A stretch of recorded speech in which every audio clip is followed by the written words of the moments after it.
আল্লাহর কাছে সবসময় বলবেন, আল্লাহ অতটুক সম্পত্তি আমাকে দাও, আমার সন্তানকে দাও, আমার পরিবারকে দিও, যে সম্পত্তি পেলে দুনিয়ার কারো কাছে ভিক্ষার হাতও পাততে হবে না, তোমাকেও ভুলে যাওয়া যাবে না।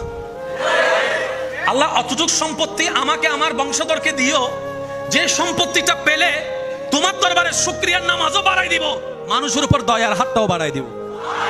আল্লাহ আমাকে আমার পরিবারকে অতটুক সম্পত্তি দিও না, যে সম্পত্তিটা পেলে তোমাকে ভুলে যাব, তোমার নবীকে ভুলে যাব। আল্লাহর কাছে সবসময় বলবেন, আল্লাহ অতটুক সম্পত্তি আমাকে দাও, আমার সন্তানকে দাও, আমার পরিবারকে দিও, যে সম্পত্তি পেলে দুনিয়ার কারো কাছে ভিক্ষার হাতও পাততে হবে না, তোমাকেও ভুলে যাওয়া যাবে না। আল্লাহ অতটুক সম্পত্তি আমাকে আমার বংশধরকে দিও, যে সম্পত্তিটা পেলে তোমার দরবারে শুকরিয়ার নামাজও বাড়াই দিব, মানুষের উপর দয়ার হাতটাও বাড়াই দিব। আল্লাহ আমাকে আমার পরিবারকে অতটুক সম্পত্তি দিও না, যে সম্পত্তিটা পেলে তোমাকে ভুলে যাব, তোমার নবীকে ভুলে যাব।